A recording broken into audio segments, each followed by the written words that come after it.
All right, let's dive into digital PR for e-commerce. So we want to know how to build that buzz online, get featured on all the right websites, and make sure your online store is the place to be, right? Exactly. That's what we're unpacking today. We've got a stack of guides, articles, even a fascinating text from Sweden with some awesome case studies in there. Absolutely, yeah. And we're not spinning the surface here. We're going to figure out how you can use digital PR to make your e-commerce business explode. We're talking about the tactics that actually work and the kind of game-changing results you can expect. Love it. So before we get into the nitty-gritty, can you just break down what digital PR actually is in today's world? It's not just about sending out press releases like in the old days, is it? You're right. It's evolved way beyond that. Think of digital PR as building your reputation and presence online, creating content that people actually want to read, getting featured in online magazines and blogs, working with influencers. It's all about boosting your brand's visibility and credibility. Okay, so it's like traditional PR, but with a digital makeover. One thing that kept popping up in the sources was backlinks. Why are those so important for someone running an online store? Think of backlinks like a popularity contest for your website. But instead of votes, it's about how many other websites are linking to you. When a site with a good reputation links to yours, search engines like Google see that as a big thumbs up. It's like they're saying, hey, this website has something valuable to offer. The more of these thumbs up you get, the higher you'll rank in search results. So more backlinks equal more visibility. That makes sense. But I also saw that it's not just about getting any backlink. You're catching on quickly. You want those links to point to your most important pages, your best-selling products, your key category pages, the ones that are really going to drive sales. That's a really good point. So you're not just trying to get any link. You're trying to get links to the specific pages you want to promote.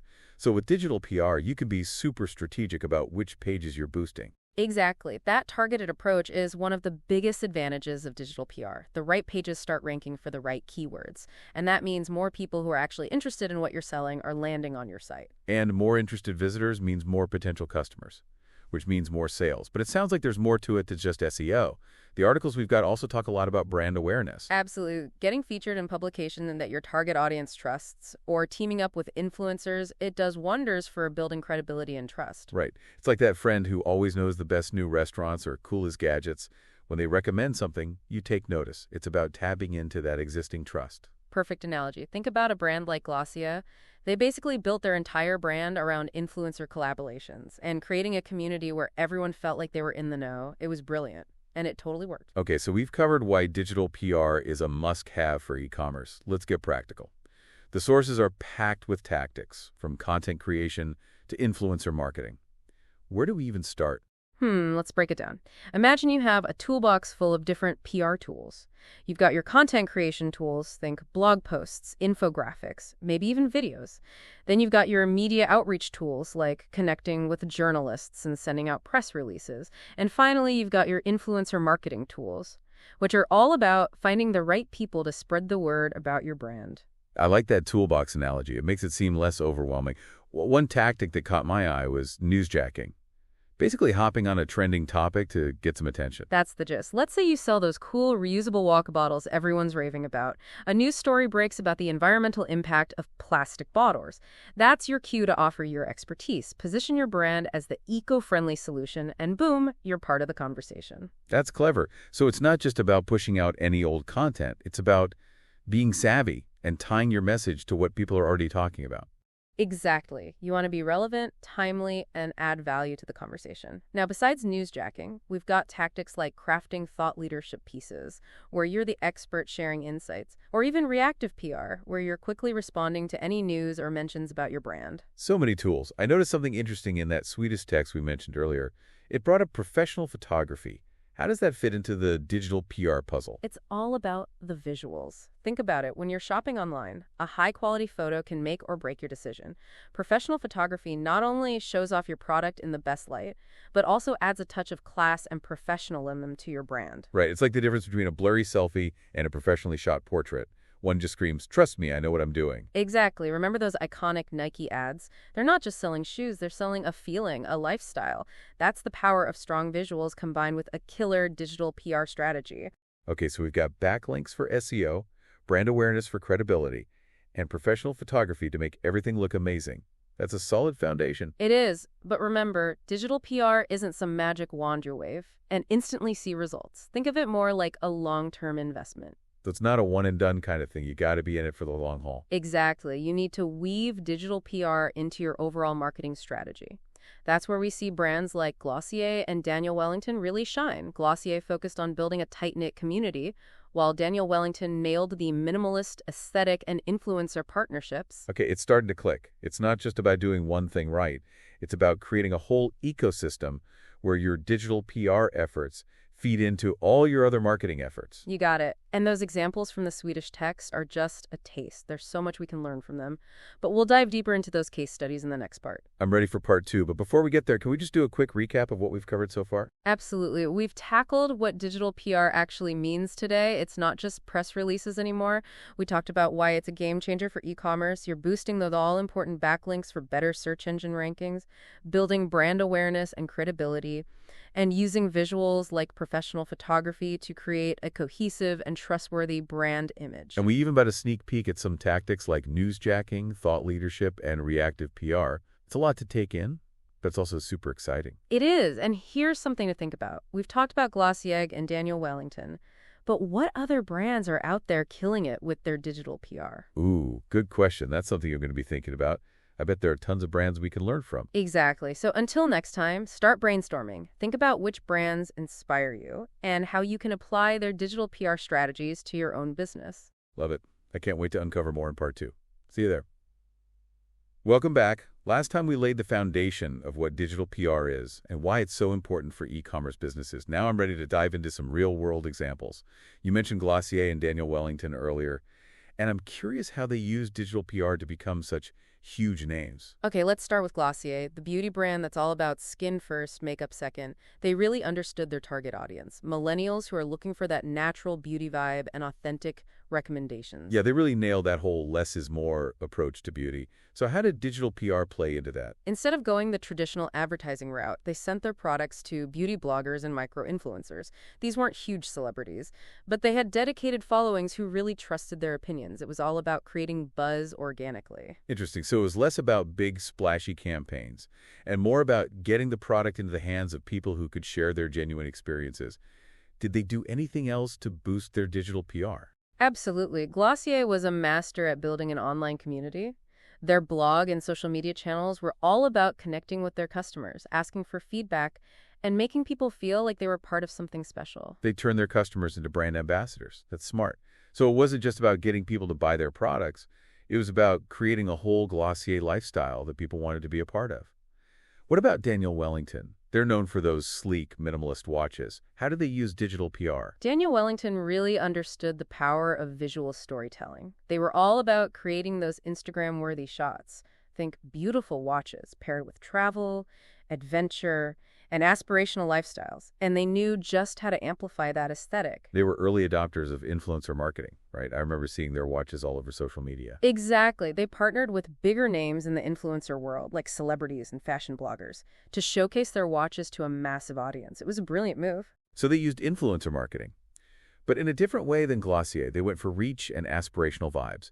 It's fascinating how two brands can use similar tactics, but tailor them to their own unique brand identities. Right. It's all about understanding your target audience and finding the right influencers who align with your brand's message and values. Okay, I'm seeing a pattern here. Both Glossier and Daniel Wellington were super strategic about their visuals. They understood the power of influencer marketing, and they really focused on creating a strong brand identity that resonated with their audience. But did they ever run into any challenges? Digital PR isn't always a smooth ride, right? You're right. It can be tough. One of the biggest challenges with digital PR is that it's a long game. It takes time and effort to build relationships with media outlets, influencers, and most importantly, your customers. So you can't just expect to throw up a few blog posts and magically become the next Glossier. It's about being consistent and patient. Exactly. And that consistency needs to carry over to your brand messaging and visual identity. You can't just jump on every trend that comes along. You need to stay true to who you are as a brand. Authenticity is key. If you're not genuine, people will see right through it. Speaking of challenges, How do you even measure the success of your digital PR efforts? It's not as straightforward as tracking ad clicks, right? It can be tricky. Unlike paid advertising where you can directly track conversions, digital PR is about looking at the bigger picture. You need to consider things like website traffic, social media engagement, how many backlinks you're getting, and even how often people are mentioning your brand online. So it's not just about immediate sales, it's about tracking your overall online presence and how people are interacting with your brand. Are there any tools that can help with this? Absolutely. There are platforms like Google Analytics that can track your website traffic, and social media analytics dashboards that can give you insights into your audience engagement. And then there are tools specifically designed for monitoring brand mentions and tracking backlinks. Wow, so there's a whole world of data out there.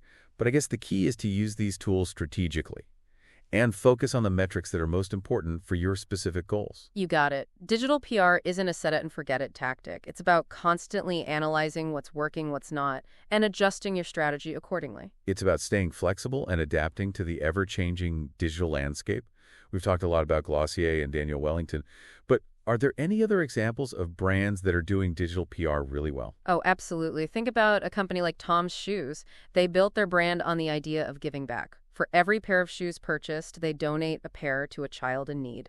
They leverage that mission into a powerful digital PR strategy, generating tons of positive press and building a loyal community of customers who believe in their values. That's a great example. They tapped into something bigger than just selling shoes. They created a movement. And that really resonates with people. Exactly. Another example is the outdoor apparel brand Patagonia. They're known for their commitment to environmental sustainability, and they've been very vocal about their activism. This has earned them a lot of respect and credibility, attracting customers who share their values. It's almost like they're not just selling products, they're selling a set of beliefs. And that's something that people are really job to these days. It's not just about what you sell, it's about what you stand for. You hit the nail on the head. Consumers, especially younger generations, are increasingly making purchasing decisions based on a brand's values. So if you can demonstrate that your company stands for something meaningful, that can be a huge asset for your digital PR efforts. So if I'm hearing you correctly, digital PR is about more than just getting your name out there. It's about building a brand that people trust, believe in, and want to be a part of. Exactly. And that's what makes it so powerful. It's not just about short-term gains. It's about building a brand that can stand the test of time. All right, welcome back to the final part of our digital PR deep dive. We've covered the what, the why, and seen some incredible examples of brands rocking it. Now it's time to get tactical. Let's talk about how you can put all this knowledge into action. I'm ready to unleash the PR toolkit. Remember those three main categories we touched on before: content creation, media outreach, and influencer marketing. Those are our building blocks. Okay, those categories are starting to feel familiar now. Let's break them down one by one. Content is king, so let's start there. Absolutely. But with everyone and their dog creating content these days, how do you make yours stand out? It's got to be more than just churning out blog posts for the sake of it. That's the real challenge. So how do you make sure your content actually grabs attention and makes a difference? Think about your audience. What keeps them up at night? What are their burning questions? What kind of information are they searching for online? Your content needs to provide solutions, answer those questions, and establish you as the go-to expert in your niche. Okay, so it's all about providing real value and solving problems. Makes sense. What kind of content formats work best for digital PR? You've got a whole buffet to choose from. Blog posts are a classic, but don't underestimate the power of infographics, videos, even podcasts like this one. Ebooks and white papers are great for showcasing your expertise, and case studies can add a real-world touch. The key is to pick the format that best suits your message and resonates with your audience. So many choices. It's like being a kid in a candy store. But even with amazing content, you still need to get in front of the right people, right? Exactly. You can have the best blog post in the world, but if it's just sitting on your website collecting dust, it's not doing you any good. That's where promotion comes in. Share it on your social media channels, reach out to relevant publications and journalists, and consider using paid advertising to give it an extra boost. So it's a two-pronged approach. Create killer content and make sure it gets seen. Got it. Let's move on to media outreach. It sounds a bit intimidating, pitching your story to busy journalists. How do you even get your foot in the door? Don't worry, it's not as scary as it sounds. The key is to treat journalists like people, not just targets. Do your research, understand what kind of stories they usually cover, and tailor your pitch specifically to their interests. So no more generic spray and pray emails? It's all about personalization. Exactly. Make them feel like you've actually taken the time to understand their work, and that you're offering them something valuable, not just spamming their inbox. And here's another pro tip. Build relationships with journalists. Go to industry events, connect on social media, engage with their articles. The more you nurture those relationships, the more likely they are to be receptive to your pitches. It's all about building trust and rapport. Okay, so we've covered content creation and media outreach. That brings us to influencer marketing. Everyone's talking about it, but why is it such a big deal for e-commerce? Because it's like word-of-mouth marketing on steroids. Influencers have already built trust and credibility with their audience when they recommend your product. It's like getting a stamp of approval from a trusted friend. Right, it's that if they love it, I'll love it too kind of effect. But with so many influencers out there, how do you choose the right ones for your brand? It can't just be about who has the most followers, right? You're absolutely right. It's about finding influencers who align with your target audience, whose values and style match your brands, and who have a genuinely engaged following. Don't just chase big numbers. Look for authentic connections. Quality over quantity, I like it. So once you've found your dream team of influencers, how do you approach them? Just like with journalists, personalize your pitch. Take the time to understand their work, what they stand for, and what kind of brands they typically collaborate with. Then craft a compelling proposal that clearly outlines the benefits for both sides. Okay, so it's all about being genuine, doing your homework, and building mutually beneficial relationships. But let's talk about measuring results. Digital PR isn't always easy to quantify, right? You're right, it's not as simple as tracking ad clicks. But it's not a black box either. You need to keep an eye on your website traffic, how many backlinks you're earning, how much buzz you're generating on social media, and whether people are talking about your brand online. So it's about tracking a combination of metrics that reflect your overall online presence and brand visibility. Exactly. Think of it like a health checkup for your brand's online reputation. You're looking for signs of healthy growth and advancement. Are there any tools that can help us make sense of all this data? Oh, absolutely. You've got your trusty Google Analytics for website traffic, social media analytics dashboards to see how your content is performing, and tools specifically designed to track brand mentions and backlinks. You're not flying blind here. This is all starting to feel a lot more manageable. It's not just about random acts of PR. It's about having a strategy, tracking your progress, and making adjustments along the way. You get it. Digital PR is an ongoing process, not a one-time campaign. It's about constantly listening, learning, and adapting to the ever-changing digital landscape. This has been an incredible journey. We started with the basics, explored real-world examples, and now we've got a whole toolkit of tactics to put into action. What are some final words of wisdom for our listeners as they embark on their digital PR adventures? Here's the cheat sheet. Create content that matters. Build relationships that last. Be authentic in everything you do. Track your progress. And don't give up. Love it. It's a marathon, not a sprint, but the rewards are worth it. Absolutely. Digital PR can be the key to unlocking incredible growth for your e-commerce business. Well, folks, that wraps up our deep dive into the world of digital PR for e-commerce. We've covered a ton of ground, but this is just the beginning. Go out there, experiment, have fun with it. And remember, we're here to cheer you on. Don't forget to check out the show notes for links to all the resources we mentioned, and feel free to reach out if you have any questions. Until next time, keep those digital PR gears turning, and we'll see you on the next deep dive. Happy PRing, everyone.